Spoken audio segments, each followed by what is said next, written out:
Hello and welcome to another video. So we're taking a look at a Heal Haven deck. This is a deck I played a little bit last expansion and has done pretty well also this expansion. Not too much in the way of new cards, honestly. It's mostly just what you would expect from a Heal Haven deck. Running a pretty stock standard Heal Haven engine. So, Prayers of Conviction, very nice card. Banishing an enemy follower, restoring one to both leaders and drawing a card each. Pretty solid removal card. Obviously, Elluvia, that's your main win con condition here. Being able to get the evolve off so that you can get +1 to all allied followers every time you heal is hugely valuable. You then want to combo that with things like Jean the World Walker as another removal card. Very solid, also gets Storm so you can do massive damage. Armed Almirage, very solid as well, another removal card, restoring health and drawing a card both on Fanfare and on Evo. Otherwise, your early game consists of basically just staying alive and drawing cards. Playing something like an early Fountain of Tranquility. I don't mind setting up some academies occasionally as well. Not always optimal play. Verd earlier, you want to hold in hand most of the time. Most of the time you want it in hand so that you can set up the academy fusions. That way you get 3, you get +1 for each one, and you can just stack those as many times as you need to per turn basically. Since you can have multiple in hand and fuse each one individually, which can give you some decent damage potential. Pure Flame Lady makes it into this deck as a single one of. It has a nice fanfare of game +1, restore 1 defense to your leader, do this 1 time. But if you enhance it for 8, you do it 5 times, and you also deal 1 damage to all enemy followers, effectively creating a 5 times clear, which is really nice. The Guardian of Light. Extremely good card, can't really go wrong. Randomly put one of the highest cost HavenCraft followers, except the Guardian of Light that costs less than your total number of play point orbs from your deck into play. This allows you to pretty easily tutor out Graceful Lady on turn 4, or Jean the World Walker on turn 7, which is obviously very, very good. It's exactly what you want. It can also let you tutor out Regretful Apostle or Armed Almirage as well later on, which is, again, very nice plays.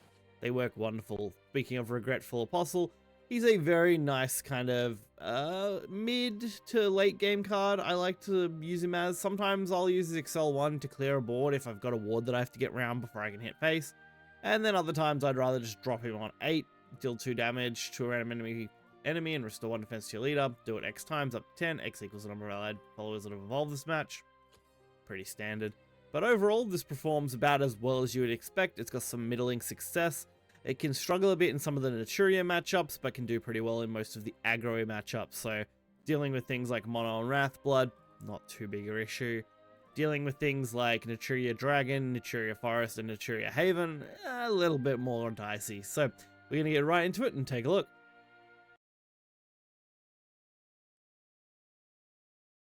Alright, kicking us off. We have our first match here. We're playing against another HavenCraft deck. So this goes one of 2 ways. They either typically will be running the Heal Haven deck, or they will be running the Naturia Forest deck. Not Naturia Forest, sorry.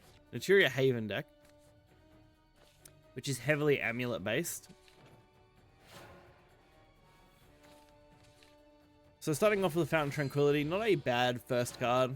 It's just a nice long-term draw card. It's also just good to play on turn 1, since you don't usually have too many turn 1 options. But can also synergize just overall pretty well. Follow that up with an Academy. We have 2 lose now, so we actually have something we can kind of play if we want to. Fortunately, since this is mostly amulets from Haven, we don't need to do a lot early. We can kind of just pass turn 3 without any real issue. Not having a tutor for turn 4 is a little rough, but we're also going first, so we can't really use it until turn 5 anyway. I do prefer going second typically because of that reason. See, we basically just full pass turn 3 and turn 4. Which is a little rough. Especially now that we gotta deal with this entire board. Makes things a little trickier.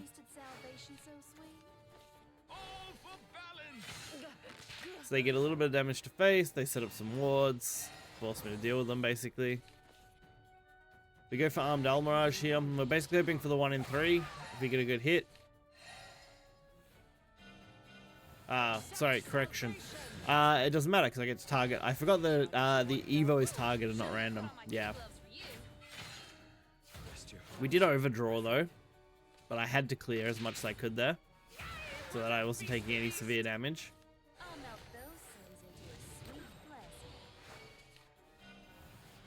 Not really a lot else going on in this hand right now though. Because since we didn't end up getting the Elluvia, we just don't have a card that we can take full advantage of. We're basically just betting against everything else here. So we can go Tans, we can go for the extra draw. Just use it as some removal, get rid of the big guy. We have got some okay plays coming up next, basically, but that's about it. Currently, our board is very mediocre at best. So now turn 7, we get the Jean play. Unfortunately, going to go for the Aether Guardian instead. We really wanted the Elluvia. Really bad at pronouncing her name. The Graceful Lady. She's very good. I wanted her set up. Especially since we had a couple of fusions here that I could make.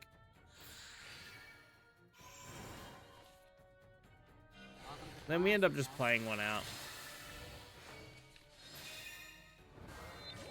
I honestly probably could have buffed the Aether, but I wouldn't have had enough damage anyway to really matter.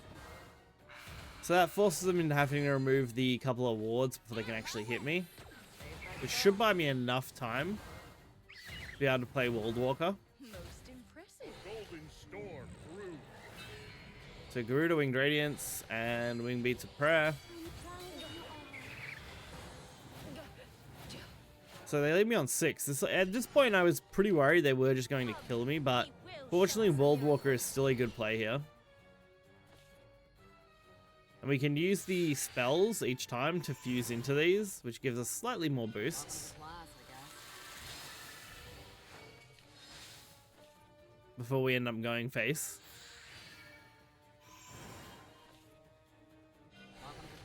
There we go. So Jean now flips herself for Evo, takes him out. We can go face. We get a couple of decent followers, 6 and 4, both with damage from effect reduction. Then we just have to deal with these amulets. Which, due to our effect damage reduction, we actually survive easily. Alright. I honestly think we probably would have taken a game there using Regretful Apostle, but they do end up just conceding, so not too bad. Now, for our second game here, we have a Portalcraft player. Portalcraft is kind of a coin toss usually when I play against it. Sometimes they can really go off and absolutely dominate you, and then other times they do pretty mediocre plays with little to no actual substance. You don't really see anything as a big threat, and you're kind of just pinging away their board slowly as you take them down. Fortunately, Kira's a really nice tutor card for all our turn 4 cards. So she's just a really good early search. She's kind of not great later on, but early she's a great play.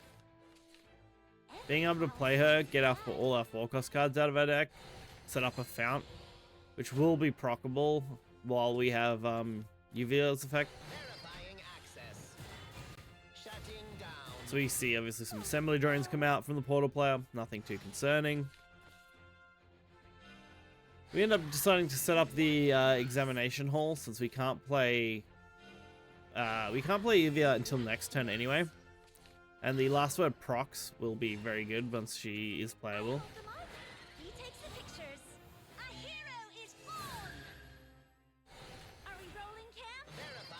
They go for another wide play, which I don't appreciate a lot. Then we make the Graceful Lady play and we evo her up so we can get her bonuses. Unfortunately, I do trade her incorrectly. Should have sent her into a 1-1. Sending her into the 5-1 here was just not the correct play. I really needed her to survive. Unfortunately though, they went for the Baphomet play, which means they just lost whatever that was going to come out of that. So that's a huge win. The sky watches over you. And then we can go Guardian Light here. Gives us Owl. Good old Owl Mirage. Not the best way to remove things, but it's definitely a solid card to play. No problem. Fake news. Look, Elluvia Plus we can play the Lu, which gives us another chance to buff here and remove. So that gives us almost the full clear, leaving just a 1/1 droid. Immaculate Tool gets played. Banishing a card to add more cards.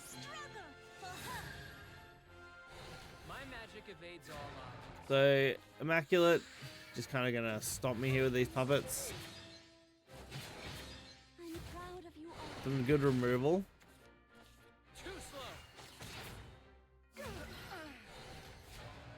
And they go for Ruins Violon. Just searching for more cards, setting up some more. Fortunately, this is thinning their hand down quite a bit, which does leave them with not as many options. Unfortunately, we do burn both our storms there. It's really sad about that. Overdrawing this deck is pretty easy to accidentally do. So if you're not careful, you will end up just overdrawing. Alright, there we go. We get some heals. We end up doing a nice 7 to face. So we've now established a pretty decent board, which, while not impossible to deal with, is relatively stable. Ended up going for all the artifact plays.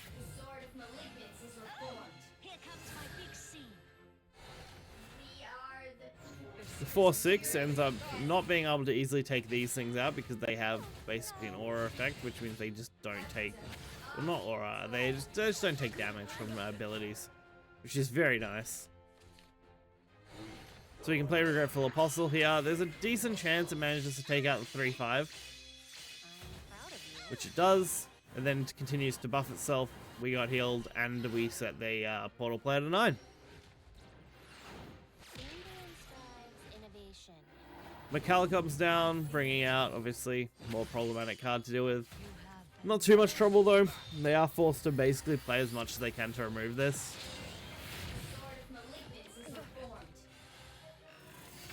They end up being able to take this out pretty easily. And they have more Baphomet plays set up. We go for the Pure Flame here, because with Evo, we can actually take out not with Evo, sorry. With just Enhance 8, we take out everything pretty much. And then we can also just play Lu. Gives us another heal. Makes another 12/12 they have to deal with. We're basically just making big followers at this point. We're just challenging them to deal with our big thing, which this Baphomet play does a pretty good job of, typically.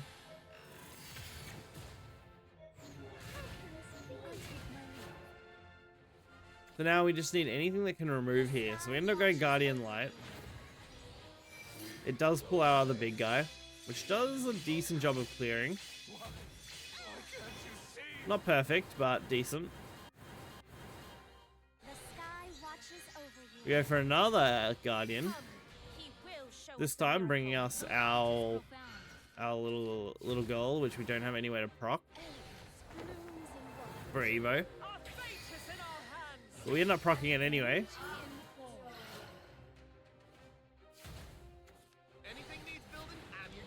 Which is huge.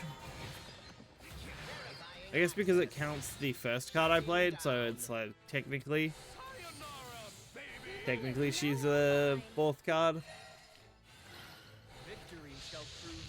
Which allowed us to wipe the board nearly and set up pretty nicely with some big bodies. Problem is from here, if they do manage to do a complete wipe, there isn't really any way for me to make a comeback on this board. Luckily, making a complete wipe here is just very difficult.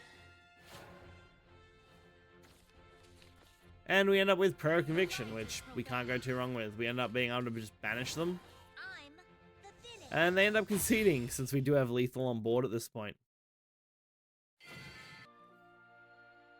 So overall, Hillhaven still in an okay spot. not an awful deck to play if you were playing it last expansion. It's definitely probably not in the top meta runs, at least from what I've experienced so far. Although I'm also not perfect at playing this deck, I just haven't had as much experience as I would like to say that I'm super confident with it.